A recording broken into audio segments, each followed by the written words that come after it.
कैसी है ये दिल लगी पार्ट 13। शहर के बाहरी इलाकों की तरफ भागती उस वैन के अंदर अंधेरा था और धूल की गंध भरी हुई थी। दरा तो डर के मारे बस सुध-बुध खो चुकी थी और रोए जा रही थी। वैन के उस घुटन भरे अंधेरे में प्रज्ञा ने अपनी बंद आंखों को धीरे से खोला। डर तो उसे भी लग रहा था, लेकिन उसे पता था कि अगर उस भय भी धरा की तरह हिम्मत हार गई तो दोनों का बचना मुश्किल है। उसने गहरी सांस ली, धूल की गंध को नजरअंदाज किया और खुद को शांत करने की कोशिश की। जैसे ही उसे गुंडे ने हाथ लगाने की कोशिश की, प्रज्ञा का पारा 7वें आसमान पर चढ़ गया था। उसे डर कम और गुस्सा ज्यादा आ रहा था। जैसे ही किडनैपर ने प्रज्ञा के मुंह पर पट्टी बांधने की कोशिश की, प्रज्ञा ने उसका हाथ जोर से काट लिया था। आह, जंगली बिल्ली है क्या?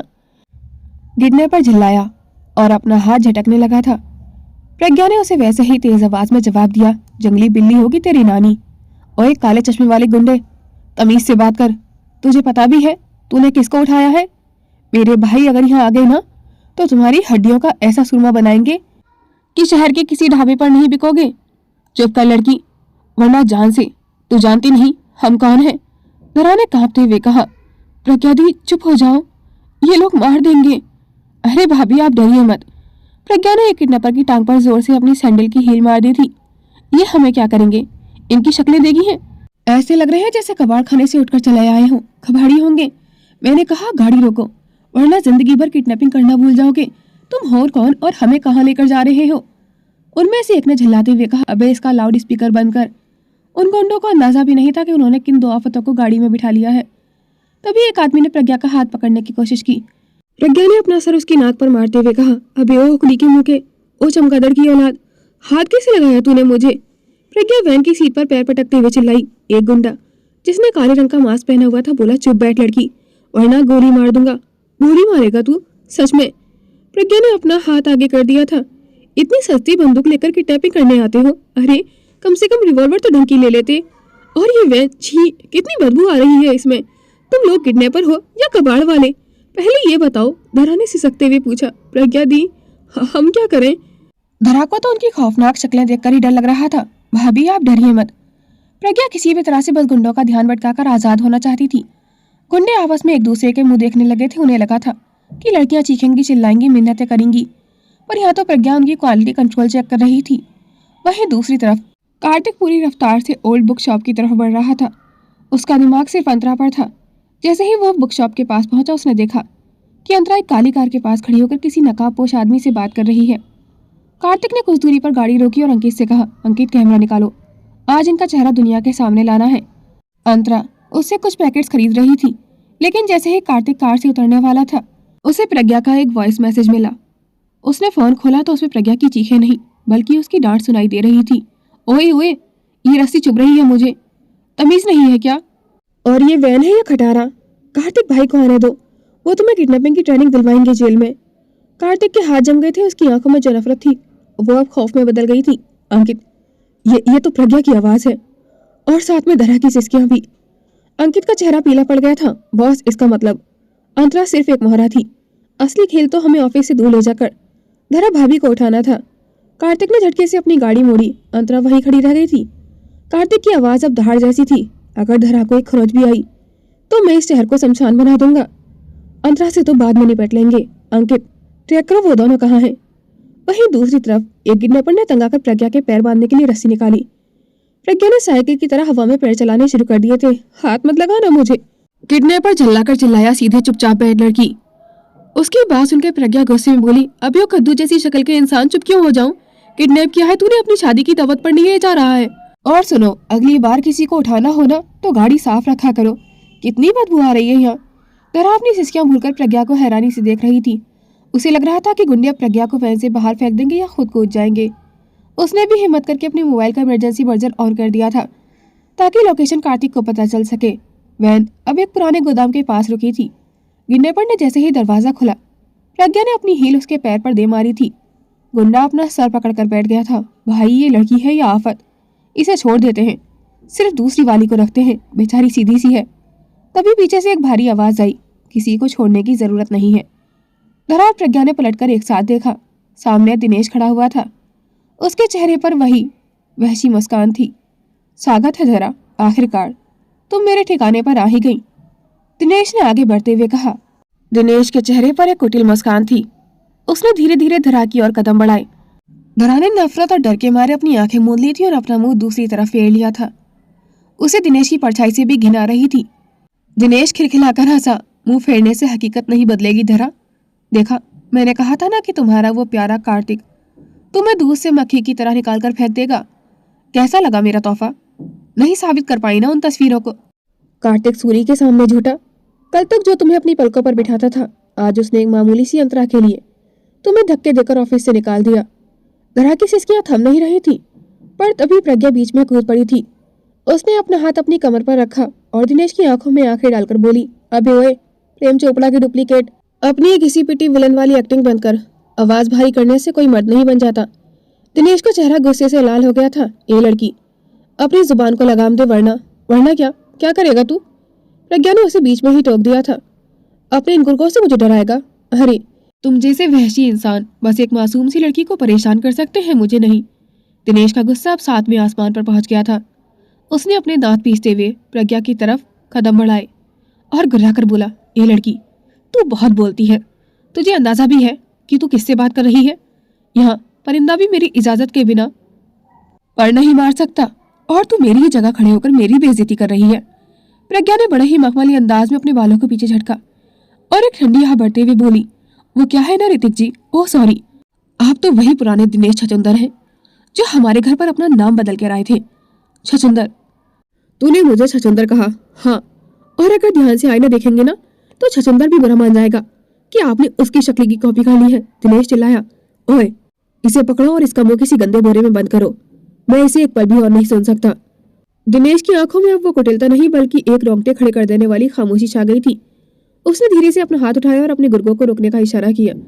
प्रज्ञा अभी कुछ और बोलने ही वाली थी कि दिनेश ने पास पड़ी एक कांच की बोतल उठाई और बिना पलक झपकाए उसे पास के लोहे के पिलर में दे मारा था।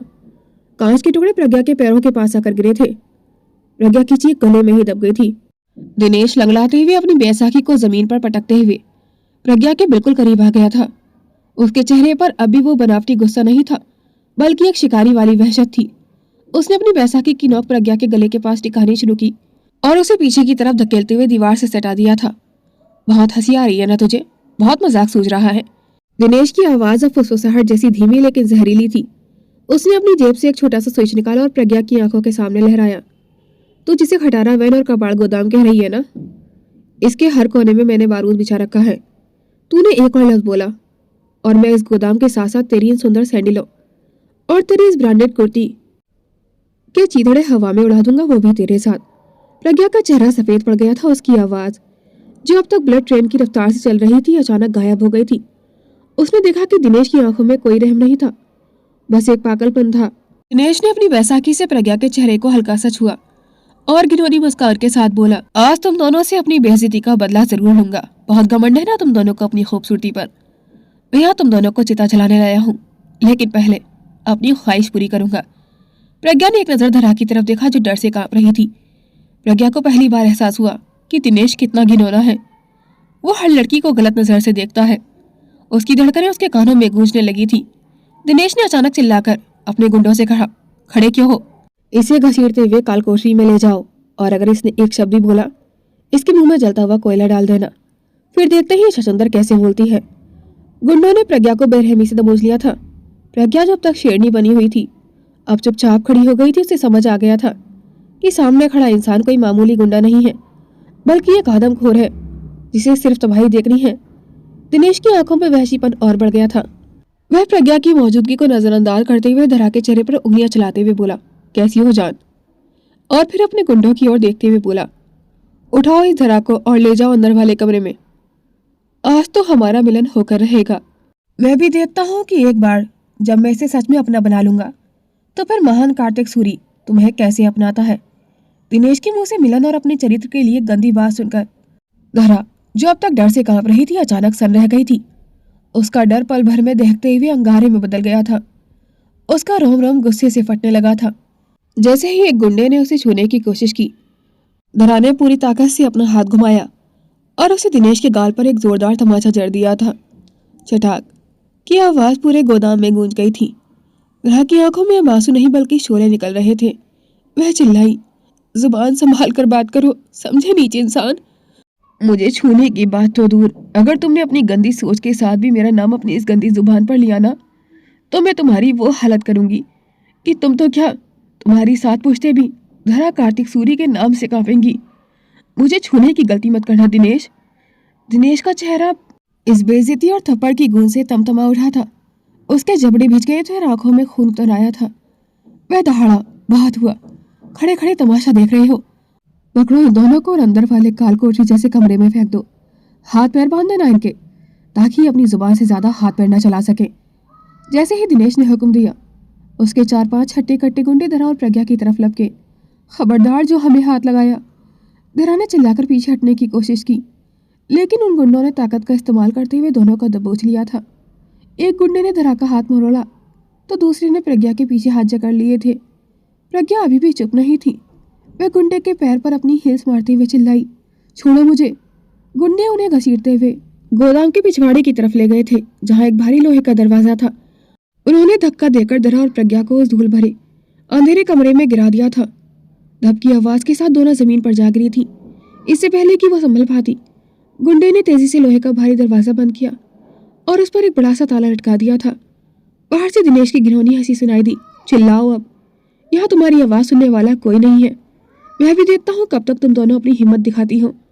अंदर कमरे में सन्नाटा छा गया था। धूल की गंध और घुटन भरी हवा के बीच प्रज्ञा ने अंधेरे में टटोलते हुए धरा का हाथ कसकर थाम लिया था और बोली, आप ठीक तो हो भाभी? दूर से दिनेश के गुंडों के हंसने की आवाज आ रही थी। मैं बिल्कुल ठीक हूँ प्रज्ञा दी। और आप? उसका सवाल सुनकर प्रज्ञा को अचानक से कुछ याद आ गया था। उसकी आवाज में एक संजीदगी सी आ गई थी। उसने धीरे से पूछा, भाभी ये वही दिनेश है ना? वही नीच इंसान जिसने इतने सालों से आपको इतना ज्यादा परेशान किया था, बदतमीज इंसान। धरा प्रज्ञा की बात सुनकर जैसे जम सी गई थी। उसके शरीर में एक सिरन सी दौड़ गई थी। पुरानी कड़वी यादें आंखों के सामने नाचने लगी थी। उसने हकलाते हुए पूछा, प्रज्ञा दी आपको आपको ये सब कैसे पता? मैंने तो सिर्फ कार्तिक जी को ये सब बताया था।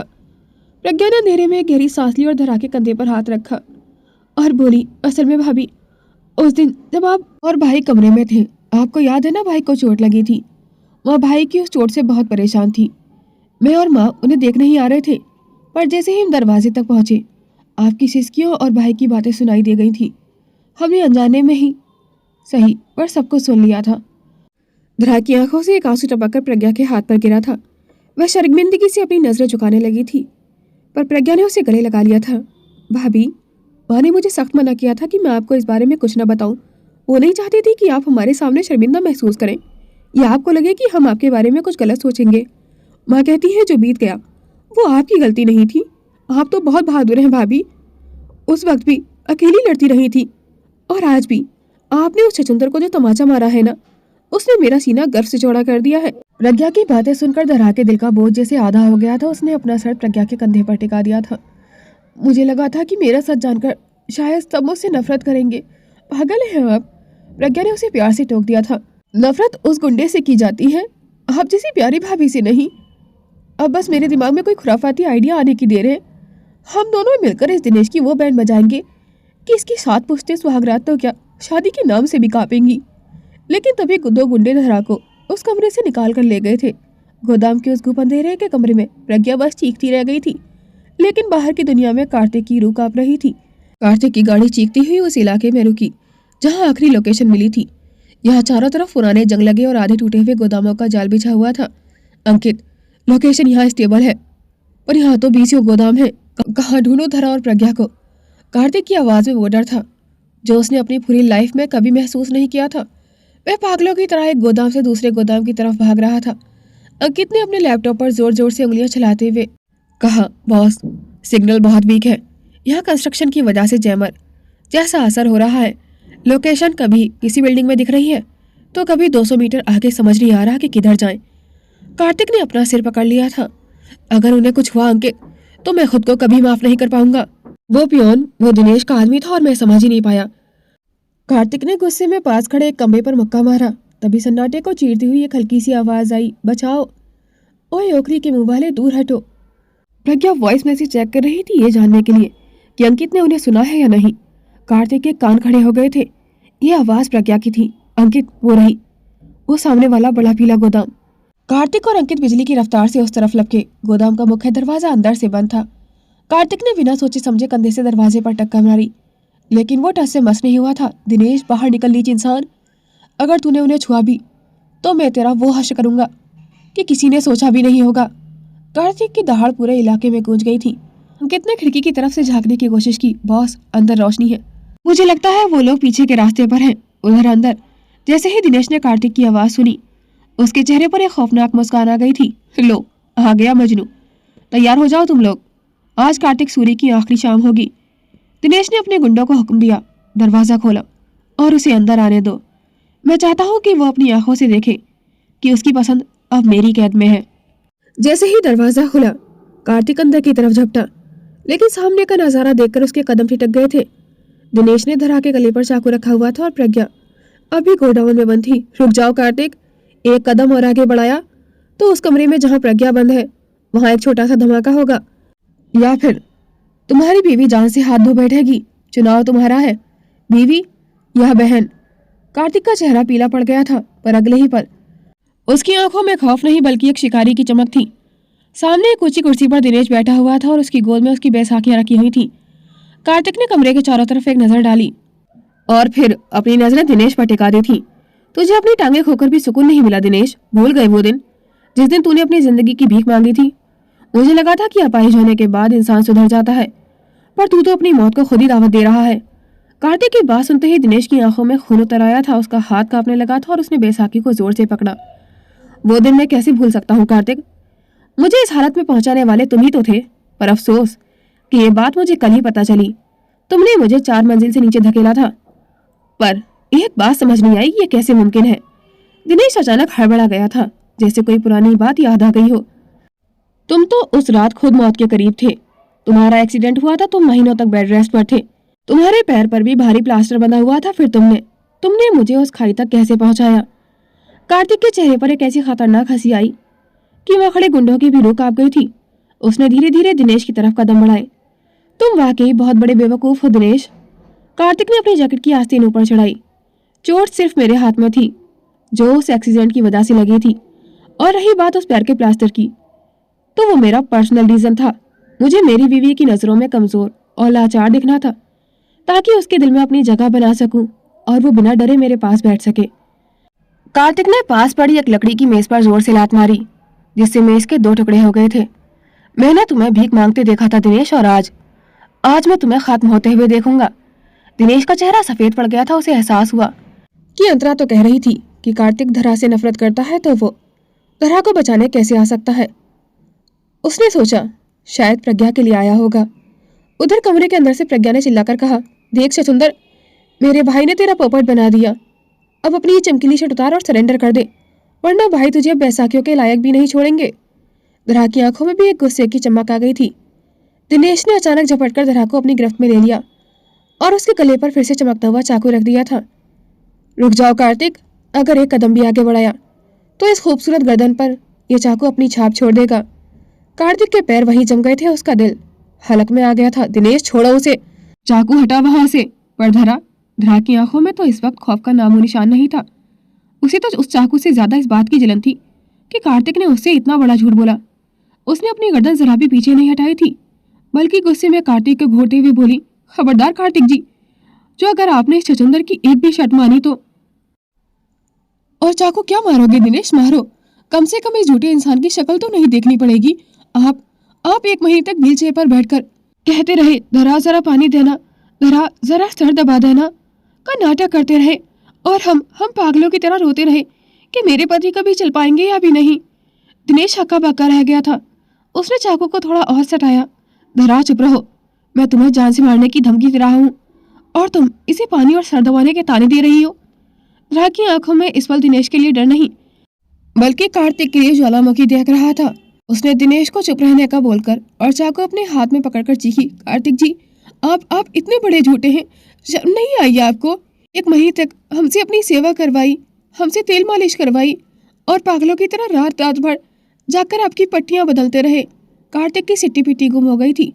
उसने हकलाते हुए कहा, धरा वो मेरी बात सुनो, वो सब तो एक प्लान का हिस्सा था। कौन सा प्लान, बताइए ना। धरा ने गुस्से में पैर पटका।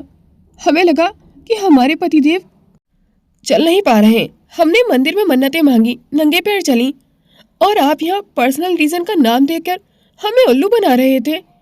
आपने हमें 1 महीने तक कितना परेशान किया था, आपको अंदाजा भी है। कभी पैर दबाते थे तो कभी कहते थे कि धरा पीठ में दर्द है, जरा सहला दो। दिनेश जो बीच में बैठा था चकरा गया था। उसे समझ नहीं आ रहा था कि यहाँ किडनैपिंग चल रही है या पति पत्नी का झगड़ा। उसने चिल्लाकर कहा, चुप हो जाओ सब। दिनेश का दिमाग भन्ना गया था। उसे लगा था कि वह यहाँ का राजा है, लेकिन यहाँ तो उसे इग्नोर किया जा रहा था। उसका चेहरा गुस्से से काला पड़ गया था और उसने दहाड़ते हुए अपनी पूरी ताकत से चाकू की ठंडी नोक धरा के कोमल गले पर टिका दी थी। चुप, बिल्कुल चुप। दिनेश की आवाज में एक ऐसी दरिंदगी थी जो हवा में तैर रही थी। धरा पल भर के लिए जम गई थी। मजाक समझ रखा है, ये कोई ड्रामा नहीं चल रहा। कार्तिक, देख अपनी बीवी को, इसकी एक रग कटने की देर है और फिर तू जिंदगी भर इसके लिए तड़पेगा। दिनेश ने जैसे ही चाकू का दबाव बढ़ाया, धरा के गले से एक लाल लकीर उभर आई थी। धरा की चीख उसके हलक में ही फंस गई थी। दर्द और खौफ के मारे उसने अपनी आंखें जोर से बंद कर ली थी। उसे लगा कि शायद यह उसकी जिंदगी का आखिरी पल है। वो कांपते हुए बस कार्तिक जी ही फुसफुसाई। धरा की बंद आंखें और उसके गले पर वो चमकता हुआ चाकू देखकर कार्तिक के अंदर का शिकारी पल भर में ढेर हो गया था। उसकी आंखों में जो आत्मविश्वास था वो अचानक तड़प में बदल चुका था। दिनेश नहीं! कार्तिक पागलों की तरह चिल्लाया। उसके हाथ कांपने लगे थे। वो 2 कदम पीछे हट गया था। छोड़ दे उसे प्लीज। तुझे जो चाहिए मैं दूंगा, पैसा, जायदाद, मेरी जान, जो मांगना है मांग, बस धरा को चोट मत पहुंचाना। देख, मैं रुक गया हूँ, मैं अपनी जगह से हिलूंगा भी नहीं। कार्तिक की आवाज में वो बेबसी थी जिसे सुनकर प्रज्ञा भी गोदाम के अंदर सिहर गई थी। उसने देखा कि उसका सुपर हीरो भाई इस वक्त एक टूटे हुए इंसान की तरह गिड़गिड़ा रहा है। कार्तिक की आंखों से आंसू बहने को बेताब थे। दिनेश कार्तिक की ये तड़प देखकर एक वहशी हंसी हंसा। हाँ, ये हुई ना बात। अब आया ना तू अपनी औकात पर। देख कार्तिक, जिस औरत के लिए तूने मुझे अपाहिज बनाया, आज वह मेरी मुट्ठी में है। उसने चाकू को थोड़ा और नीचे सरकाया। तेरी ये तड़प देखकर मुझे सुकून मिल रहा है कार्तिक, बहुत सुकून। दिनेश की वैसी हंसी और तेज हो गई थी। उसने नफरत से कार्तिक की ओर देखा और चिल्लाया, इतना प्यार, इतना दर्द, वाह! पर तू भूल रहा है कार्तिक, मुझे सब पता है। तू तो उन फोटोज को सच मानकर धरा को डाइवोर्स देने वाला था ना। अपनी बीवी के चरित्र पर शक कर रहा था ना तू। अब ये झूठा प्यार किसके लिए दिखा रहा है? दिनेश की बात सुनकर धरा की रूह कांप गई थी। उसकी बंद आंखें झटके से खुल गई थीं।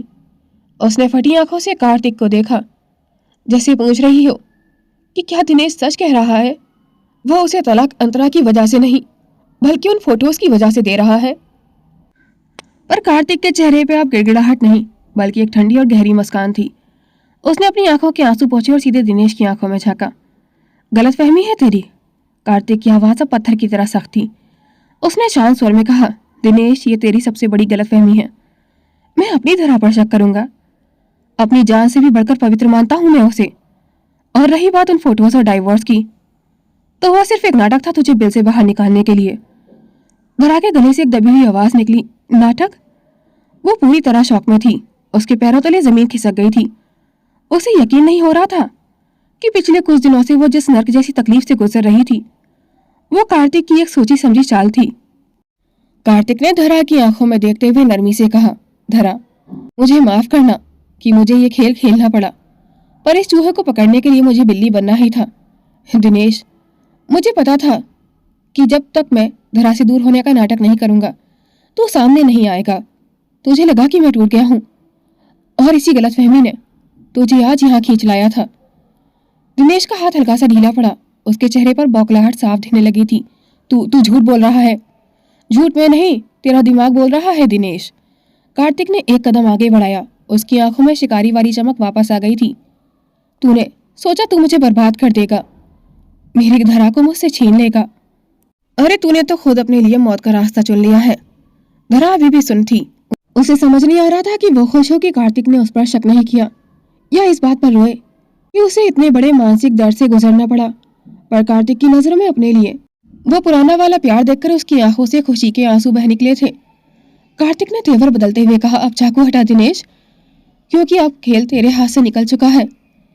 धरा ने आंखों से बहते आंसुओं के बीच धुंधली नजरों से कार्तिक की ओर देखा। उसे पहली बार एहसास हुआ कि कार्तिक का वो झूठ शायद उसे खोने के डर से उपजा था। कार्तिक की आंखों में अपने लिए मौत जैसी तड़प देखकर धरा का दिल बैठ गया था। दिनेश की वहसी हंसी गोदाम की दीवारों से टकराकर और भी भयानक लग रही थी। कार्तिक की बेबसी देखकर उसे और भी सुकून मिल रहा था, क्योंकि जब तक धरा की गर्दन पे चाकू था वो उसके करीब नहीं आ सकता था। उसने अपने बगल में खड़े 4 हट्टे कट्टे गुंडों को आंखों से इशारा किया, खड़े क्या हो, इस शेर के पंजे और नाखून दोनों काट दो, मारो इसे तब तक जब तक ये अपनी बीवी के कदमों में गिरकर रहम की भीख न मांगे। दिनेश ने दहाड़ते हुए हुक्म दिया। जैसे ही हुक्म मिला, गुंडे भेड़ियों की तरह कार्तिक पर टूट पड़े थे। एक ने कार्तिक के पेट में अपनी भारी बूट की लात मारी तो दूसरे ने पीछे से उसके कंधों पर लोहे की रॉड से वार किया। धप कड़क की आवाजें गूंजने लगी थी। कार्तिक, जो एक पल पहले तक दहाड़ रहा था, अब सिर्फ बाहर सह रहा था। उसने पलटकर हाथ तक नहीं उठाया था, क्योंकि उसे पता था कि उसकी एक भी हरकत धरा के गले पर चल रहे उस चाकू की गहराई बढ़ा सकती है। कार्तिक जी, धरा चीखी। उसकी आवाज फटने लगी थी। उसने झटपटाते हुए दिनेश की पकड़ से छूटने की कोशिश की, लेकिन दिनेश ने उसकी गर्दन पर अपनी पकड़ और मजबूत कर ली थी। हिलना मत धरा, वरना इस चाकू को तुम्हारी गर्दन के आर पार जाने में 1 सेकंड भी नहीं लगेगा, दिनेश ने उसके कान में फुसफुसाते हुए कहा। उसकी उंगलियां धरा की गर्दन को इस कदर भींच रही थी कि धरा का दम घुटने लगा था। तुम्हें मुझसे छीनने की गलती की है इसने। मैं तुम्हें अपना तो बना ना सका, पर किसी और का होने भी नहीं दूंगा। वह अपनी बंद आंखों से सिर्फ कार्तिक को पिटते हुए देख रही थी। कार्तिक के मुंह से खून की लकीर बह निकली थी, पर उसकी नजरें अब भी सिर्फ धरा पर टिकी थी, जैसे वो अपनी चोटों से ज्यादा उसकी सलामती की फिक्र कर रहा हो। नहीं, प्लीज इन्हें मत मारो दिनेश, मुझे मार दो पर इन्हें छोड़ दो, धरा तड़पते हुए गिड़गिड़ाई। उसकी सिसकियां अब चीखों में बदल चुकी थी। वहीं दूसरी तरफ गोदाम के पिछले हिस्से में अंकित साई की तरह दीवारों से सटकर चल रहा था। उसके हाथ में कार्तिक का दिया हुआ मास्टर की सेट और जीपीएस ट्रैकर था। वह हर एक कमरे की तरफ कान लगाकर सुन रहा था। तभी उसे एक बंद लोहे के दरवाजे से पीछे से प्रज्ञा की दबी हुई आवाज सुनाई दी, जो शायद डर के मारे अंदर ही अंदर कुछ बुदबुदा रही थी। प्रज्ञा, तुम अंदर हो? अंकित ने धीमी आवाज में पूछा। अंदर से हल्की सी आहट आई। अंकित, अंकित तुम आ गए? जल्दी से दरवाजा खोलो, भाई मुसीबत में है। वो पागल दिनेश सबको मार देगा। अंकित ने तेजी से तालों को चेक किया। बस 1 मिनट प्रज्ञा, मैं तुम्हें बाहर निकाल रहा हूँ, फिर हम उस दिनेश को उसकी असली जगह दिखाएंगे। गोदाम के मुख्य हॉल में कार्तिक अब घुटनों के बल गिर चुका था। एक गुंडे ने उसके चेहरे पर घूंसा जड़ा, जिससे उसका सिर पीछे की तरफ झटक गया था। दिनेश ने धरा के चेहरे को मरोड़कर कार्तिक की तरफ किया। देख देख धरा, यह है तेरा वो महान रक्षक। आज इसकी हड्डियां मेरे सामने चूर चूर हो रही हैं, और तू सिर्फ देख सकती है। कार्तिक ने खून थूकते हुए एक दर्दनाक मुस्कान दी और टूटी हुई आवाज में बोला, दिनेश, तू मुझे मार सकता है, पर उसका भरोसा नहीं तोड़ पाएगा। वो मेरी है और हमेशा मेरी ही रहेगी। कार्तिक की बात सुनकर दिनेश का चेहरा गुस्से और सनक की वहशत से भर गया था। उसने कार्तिक को जमीन पर लहूलुहान अवस्था में देखा, जो दर्द से करहा रहा था, पर उसकी आंखों में अब भी हार नहीं थी। दिनेश ने एक हाथ से धरा की गर्दन दबोची हुई थी और दूसरे हाथ से चाकू पकड़ा हुआ था। अचानक उसने चाकू धरा के गले से हटाया और उसे नीचे गिरा दिया था। हमेशा तेरी रहेगी ये गलतफहमी, आज मैं दूर कर दूंगा। कार्तिक सूरी, दिनेश की आवाज में एक ऐसी घिनौनी प्यास थी जिसे सुनकर धरा की रूह कांप गई थी। दिनेश ने अपनी बैसा के किनारे फेंकी और अपनी गंदी भूखी नजरों से धरा को ऊपर से नीचे तक देखा। उसने अपनी उंगलियां धरा के गाल पर फेरने की कोशिश की। धरा ने नफरत से अपना चेहरा झटक दिया था, लेकिन दिनेश ने उसके बालों को मुट्ठी में भरकर अपना चेहरा उसके करीब कर लिया था।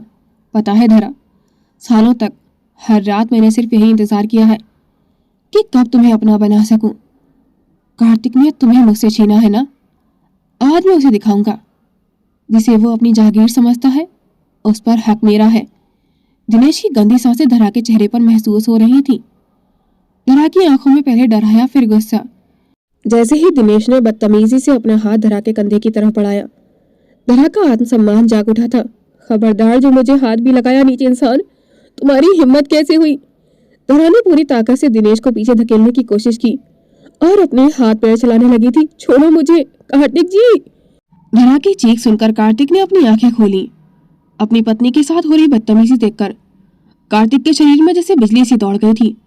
उसने अपनी टूटी हुई पसलियों का दर्द भुलाकर एक गुंडे का पैर पकड़कर उसे जमीन पर गिरा दिया था। दिनेश ने धरा की कलाई मरोड़ दी थी। जितना तड़पेगी उतना मजा आएगा। देख कार्तिक, देख कैसे तेरी पसंद आज मेरी होने आ रही है। दिनेश ने धरा को अपनी तरफ खींचकर उसके चेहरे को चूमने की कोशिश की। धरा ने अपनी पूरी ताकत बटोरी और अपने सिर से दिनेश के माथे पर जोरदार धक्का मार दी थी। दिनेश पीछे की तरफ लड़खड़ा गया था। धरा ने अपनी सैंडल उतारी और दिनेश के चेहरे पर मारी। तुझे क्या लगा कि मैं अब भी तुमसे डरती हूँ? अगर तूने एक कदम भी आगे बढ़ाया तो जान ले लूंगी तेरी, पर तुझे छूने नहीं दूंगी खुद को। दिनेश ने अपने माथे से खून पहुंचते हुए पागल की तरह हंसा। इतना नखरा, ठीक है, तो फिर पहले इस कार्तिक का ही खेल खत्म कर देता हूँ। ना तुम्हारा प्यार रहेगा, ना तुम मुझसे दूर भागोगी। उसने जमीन से चाकू उठाया और पागलों की तरह कार्तिक की तरफ बढ़ा। धरा चिल्लाई, नहीं नहीं, तुम ऐसा नहीं कर सकते। वह कार्तिक और दिनेश के बीच ढाल बनकर खड़ी हो गई थी। उसकी आंखों में अब मौत का डर नहीं, बल्कि कार्तिक को बचाने का जुनून था। दिनेश के हाथ में चमकता हुआ चाकू मौत का पैगाम लेकर कार्तिक की तरफ बढ़ रहा था। कार्तिक लहूलुहान था और खुद को बचाने की स्थिति में नहीं था। धरा ने आओ देखा ना ताओ, वह बिजली की फुर्ती से कार्तिक के सामने ढाल बनकर खड़ी हो गई थी। नहीं, धरा की चीख गूंजी। उसने अपनी आंखें मूंद ली थी। वह कार्तिक के लिए अपनी जान देने को तैयार थी। दिनेश ने पूरी ताकत से चाकू चलाया, लेकिन ठीक उसी पल गोदाम का पिछला दरवाजा एक धमाके के साथ खुला। अंकित, जिसने अभी अभी प्रज्ञा को आजाद कराया था, चीते की रफ्तार से अंदर झपटा। धरा को खतरे में देख अंकित ने बिना सोचे समझे अपनी जान दांव पर लगा दी थी। वह हवा में उछला और धरा को धक्का देकर एक तरफ किया। दिनेश का वो असहनीय वार सीधा अंकित के कंधे को चीरता हुआ निकल गया था। अंकित के मुंह से एक दबी हुई करहा निकली और उसका कंधा खून से भीग गया था। अंकित! कार्तिक और प्रज्ञा की चीख एक साथ निकली थी, पर अंकित उसी पल फर्श पर ढह गया था। To be continued. दोस्तों, आज का पार्ट आपको कैसा लगा कमेंट सेक्शन में अपनी राय जरूर शेयर कीजिएगा। आपका एक प्यारा सा कमेंट मुझे लिखने के लिए बहुत ज़्यादा मोटिवेट करता है, तो प्लीज़ कमेंट करें, लाइक करें और स्टोरी को हाइप करें। Thanks for watching. Please like, comment and share this video. Don't forget to subscribe my YouTube channel for more interesting videos.